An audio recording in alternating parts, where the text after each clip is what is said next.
Yo, what's up everyone? It's Malik here, another NFL video. Last video we kind of touched on some more bigger trades. In this video, I'm going to talk more about some signings, extension type stuff, and just more free agent signings things. Probably going to break it into 2 or 3 different videos. There's a lot that went on, and some trades I want to, some extensions and signings I want to talk about a little more than others.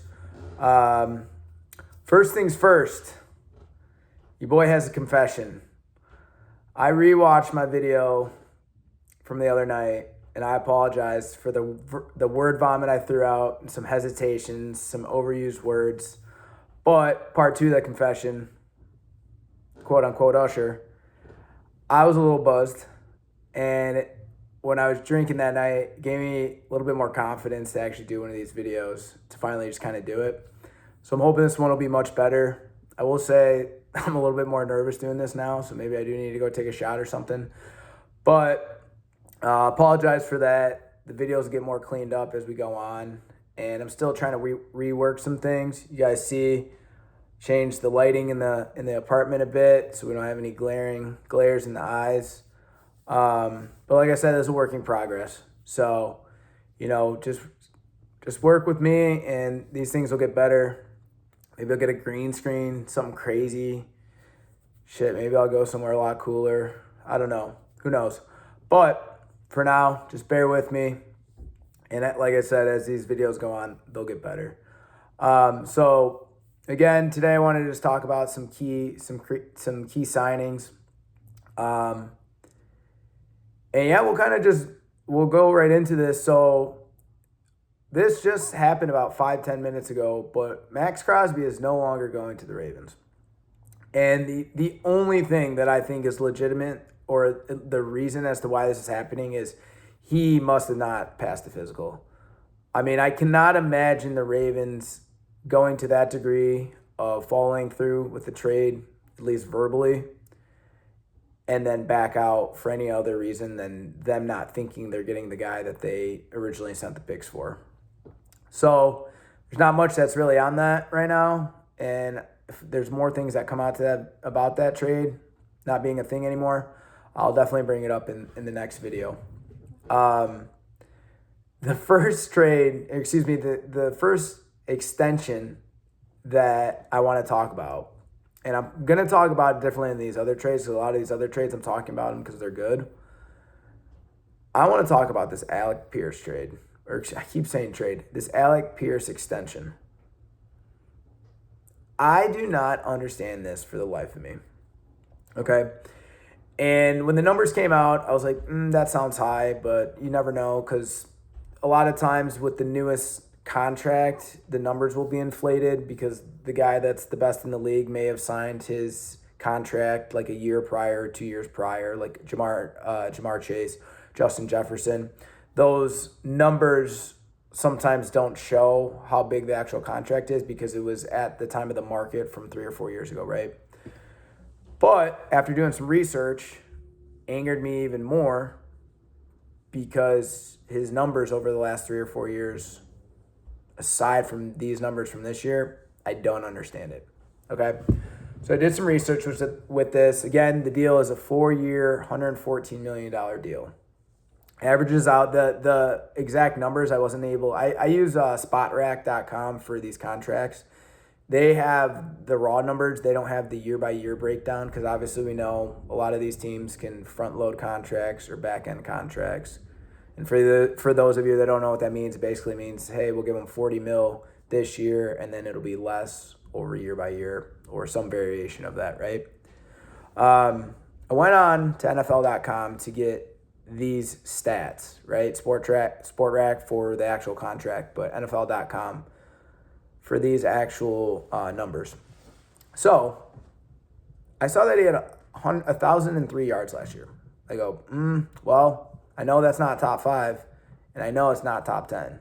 Like, maybe top 15. But 1,000 yards, now that you have that extra game, a lot of guys are hitting 1,000 yards every year. It's not a very... I think back in the day, 1,000 yards 1,100 yards when teams weren't passing as much as they do now was like, okay, he's a 1,000-yard receiver. And a guy like Mike Evans that can do it for 10 years, is very valuable. But a guy getting 1,000 yards one season doesn't really do anything. And that's why this deal is even more crazy to me because of the timing of everything, right? It's not like Alec Pierce was battling back from an injury and showed really good strides that he's back to the player that he was. I don't know his exact numbers, but last year was his 4th season, and it was his first year with 1,000 yards. I think the year before that was 750, and maybe the year before that, so he basically, I think he went 250, 500 or 600, 700, and then 1,000, which is a really slow build. And I understand that guys aren't going to do the Jamar Chase and the Justin Jefferson approach where they come in and they automatically get 1,200, 1,400 yards, right? But generally when you see these, and I apologize, I don't have the stats handy, but Jackson Smith-Njigba is a really good example of that slow build where he kind of is under 1,000 yards, right at 1,000 yards. And then in that year 3 or 4, they pop off for 1,400 yards. And I don't remember his exact yards. I want to say he had almost 1,800 yards this year. But JSN in his 3rd year had 1,700 yards. Alec Pierce in his 4th year had 1,003 yards. Okay? So I got a little off track there, but he ranked 20th in yards last year.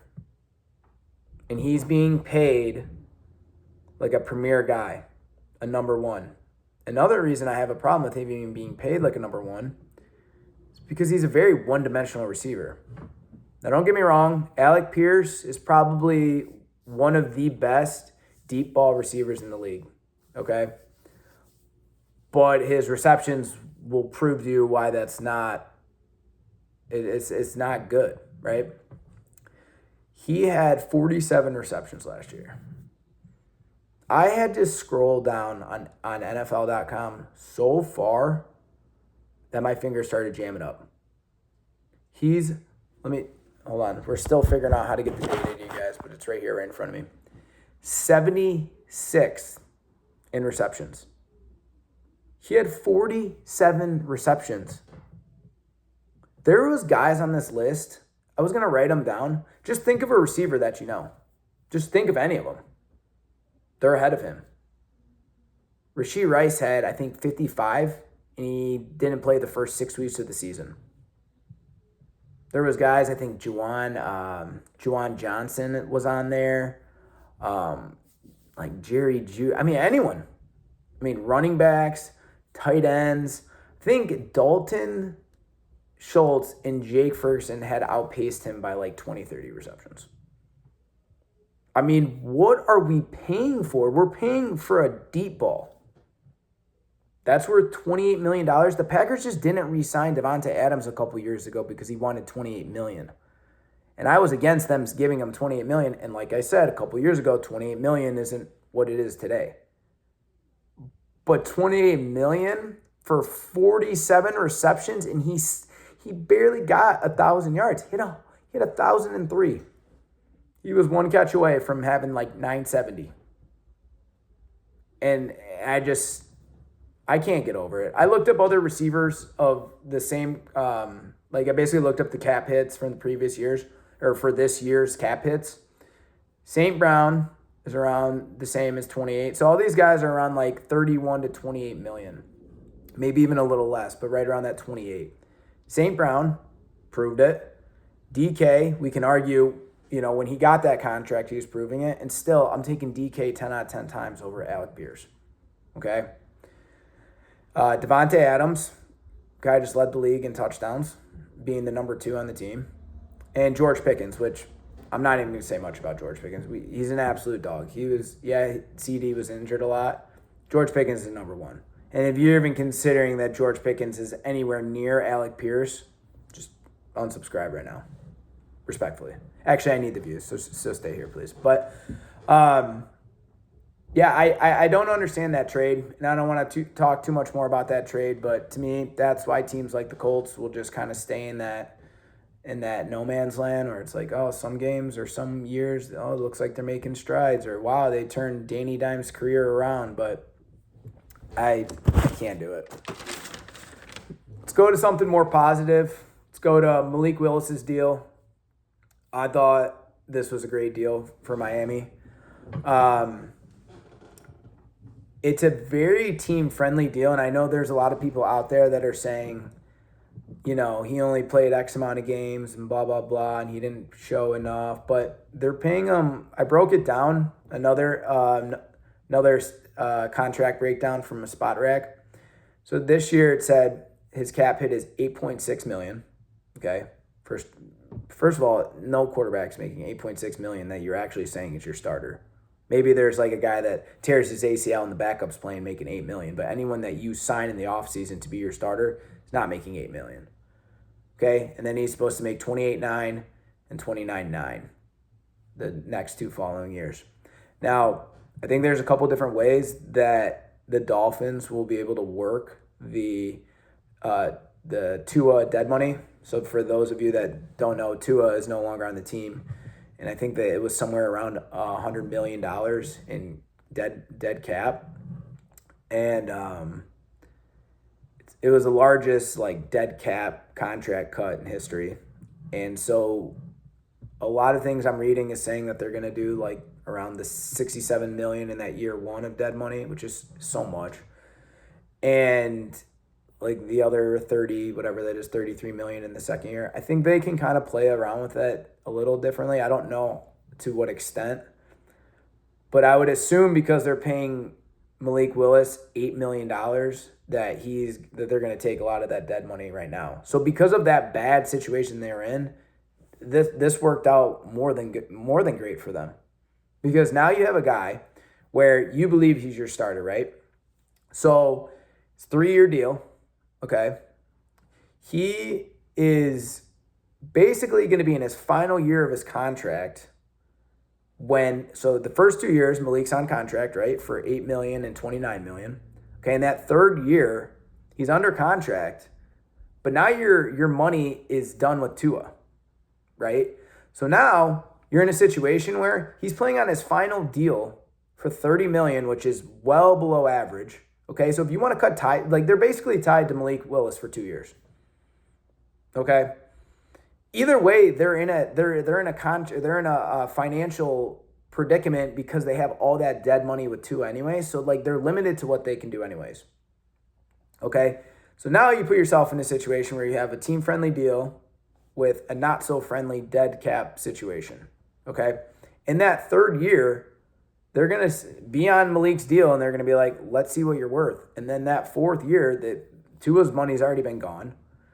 And now you sign him for what he's worth. And who knows? You either cut ties with him or he's worth $60 million. And I think it's proven. Malik Willis, at a minimum, is a starter. I get it. He goes in the middle of the game. And the thing with Malik Willis that people may not understand is, when he was going in for the Packers, right, you're preparing for a guy like Jordan Love. You bring in a guy like Malik Willis, all the film you've watched, all your schemes, they're not worried about Jordan Love scrambling, okay? Malik Willis, his wheels are insane. His agility is insane. So when he goes in the game, there's plays that the offensive coordinator for the team that he's on isn't even thinking about using. So yeah, the defense that they're playing has no idea what's coming. They don't have any film on those plays.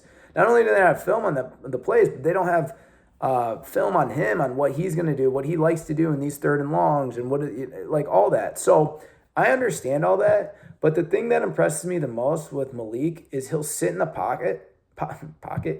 He'll sit in the pocket, and the agility in the pocket, you can't really scheme against that. Right? So if that's a thing he does, let's say he doesn't take off. And Justin Fields used to scramble when he would do it, but guys like Caleb and Justin Fields, they would get and even Lamar, they would move around in the pocket and sit in the pocket. So you're still playing defense, you're still playing the pass game, right? When a guy can do that, he's going to be able to do that on any decent offensive line. Okay? And so when I saw him throw the ball, he's throwing dimes. So take away his wheels. Just give him his agility, because the agility is not going anywhere. Let's say they don't even do any run plays with him, which they obviously will, but just for the sake of the conversation, the stuff he's going to be able to do with a team that has Devon Acham, which is one of the fastest running backs in the league. Jalen Waddle, I think a lot of people forgot how fast he was because Tyreek was there. Yeah, I don't think Tyreek, I don't even know if he's going to play next year. And if he does play, or if he does come back in week 10, I highly doubt he'll ever be the same Tyreek he ever was. But even just having like those 3 guys, well, 4 guys, including Willis, like it's going to be pretty interesting to see what this offense can do. Like you could even make it simple and just run a bunch of option, like a bunch of like stretch out, like whatever you want to run, honestly. And so with them having a new OC, or excuse me, their OC got promoted, or it was like their pass game coordinator got promoted to OC, and then Jeff Hafley's on defense. So with having a new OC and a new guy calling plays, like you're giving them all these weapons, and you're like, here, give me a first down. And to me, as a first-year coach, it's like, well, there's your core. Should be able to do something fun. So I really do like that trade. It makes a lot of sense. And I'm a Malik guy through and through. You know, I think he's a guy that loves where he's at. He just likes to compete. I know that's such a cliche thing to say, but every time he went in for the Packers, I was like, yeah, I mean, this is honestly the same odds as Jordan being in. So I love that for Malik, and I love it for the Dolphins. I just wanted to talk kind of about a general sense of a team that's just absolutely killing it right now. And there's a reason for it, right? So the Raiders had, and I apologize, I don't have the numbers in front of me, but they had a ridiculous amount of cap, like well over $100 million. And now that Max Crosby deal isn't a thing anymore, I'm very curious what happens with all these signings they just did. Because I don't think they were including having Max Crosby's contract on their books. So I was talking about the other day, they really need to beef up that offensive line. They went out and got one of the top centers in the league, and Tyler, I think it's Linderbaum. And when you're going to have a new quarterback, yeah, you could argue tackle, but your center is your most important piece when you have a new quarterback. And if you can have, your quarterback develop with, not that the center needs to be developed, but what I'm saying is he's, developing with the team at the same pace of the quarterback in theory, right? So he went out and got a center, okay? He went out, got Quay Walker. And I like this for Quay Walker too, because for those of you that don't know this, the Packers went from a 3-4 to a 4-3 recently when Hafley got there. And so Quay Walker's played in both. He played in, I think they call it like a 3-4 hybrid at at Georgia. And I do think he plays better at like that inside linebacker, one of the 2 inside linebackers on a 3-4 instead of being the outside guy in a 4-3. And another thing that I don't know if everyone realizes, but they signed Nakobe Dean, and Nakobe Dean and Quay Walker played together at Georgia on one of, honestly, historically, it's one of the best defenses ever made. That Georgia defense, I think it was the 2000. Well, they got drafted in 2022, so I believe it was either 21 or 22. So should be 2021 to 22 season for the Bulldogs. I had that like crazy there. There's like 5 or 6 guys taking Devontae Wyatt, and then the list goes on. They're gonna be playing it should be right next to each other in both the inside linebacker spots. Who knows if they put one in the outside and one in the inside, but I think they'll both be on the inside. This kind of hurts coming from me being a you-know-what fan, but Eric Stokes, they re-signed him, which is so funny because the Packers had him, and they kept playing him an outside corner. He get burned. Find out it's because he's not an outside corner, and when you put him at nickelback, oh wow, he played at a all-pro. I'm not going to give him all-pro, but a Pro Bowl level type. Your guy, he's a nickelback. That's what I'm getting at. He's a nickelback, and now he does well. So they extended his contract. There were some other guys they signed, but I'm not even going to get into them because those were the more important trades to me. Signings. See, I got to clean that stuff up, guys. But this is better than last time, I promise you. I already know. I'm going to listen to it. I think it's so good, and listen to it tomorrow and be like, what the heck was that? Last trade out. Last signing I want to talk about is Romeo Doubs going to the Patriots. 4-year deal, $80 million. Again, I'm biased. I absolutely love it.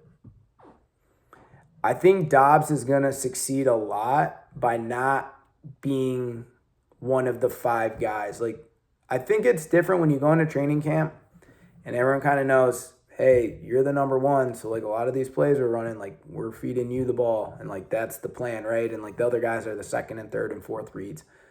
I really feel when Doubs was on the Packers offense, Jordan Love was just kind of like, obviously in these plays, they're very like, there's a lot going on in these plays, right? And there's a main read in every play, right? But when you have all these different guys, I think the main part of the play changes. And so while you have a guy like Jamar Chase, he's going to get plays called for him. When you're in a room with Matthew Golden didn't do anything, but Christian Watson, Dontavian Wicks, Tucker Kraft before he got injured, you're being aware that all these guys need to eat. And so even if Doubs has a really good game, film week, next game, no one's thinking about that. And so now he goes to a wide receiver room that is literally a bunch of JV wide receivers. I mean, we're talking about Pop Douglas. We're talking about Mac Hollins. I know he's decent. Hunter Henry, right? So now he's the number 1 until proven otherwise. And Stephon Diggs is getting cut, by the way. And he was there mentally, but maybe not physically because he didn't do anything last year. So to me, you pair him with a young Drake May, that's looking to replace. It's funny because DJ Moore's kind of replacing what Stephon Diggs was in Buffalo, and now Romeo Doubs is replacing what Stephon Diggs tried to replace. Well, they didn't really have a number 1 for a while, but you get what I'm saying. So I think Doubs is really underrated in a lot of categories. I don't think people realize how good of a route runner is. And he's one of those route runners too, where he finds the dead zones in the defense. So, hey, my route's supposed to go to 10 and cut here, but hey, I'm going to cut at 8 because it's wide open in this flat or whatever, right? The thing with him too is he's really good he has really good hands, but then he drops like the easy ones. Right? So his catching traffic's really good, or maybe a tough over the shoulder, but then that easy one over the middle, he had problems with drops. But he did clean it up on the back half of the season. And I don't think it's something that's going to linger his whole career. I think Doubs, to me, Doubs isn't worth $28 million either, but he proved, to me, taking Romeo Doubs over Alec Pierce. And watch because I'm saying this now, watch Alec Pierce go for 1,400 yards, just all deep bombs, just 15 touchdowns, deep bombs. He's just F you, Cherney, F you. And, so back to Doubs. I think it's a really good spot for him. I think he'll eat there. And I'm really excited to see Malik. All the trades I talked about, did it again. All the signings I talked about, there was a trade I talked about, but now it's not even a trade anymore. So there really is no trades to talk about. But yeah, that's all I have for this video. Guys, please like these videos. Smash that like button. All right. And leave comments. Let me know things I need to work on or things that you want to hear talked about or things I could improve on. I'm open for criticism. If you're watching this video, I probably have criticized something you've done in life many times. So here's your revenge to get it on a public platform. So, like I said, thanks for support. I got 80 views on the last video, which is 75 more. I think 40 of them were me going back to check who had seen the video. So maybe it was only 40, but either way, it's really cool to see. So if you're taking the time to watch the video, I appreciate it. Much love. Millie out. Peace.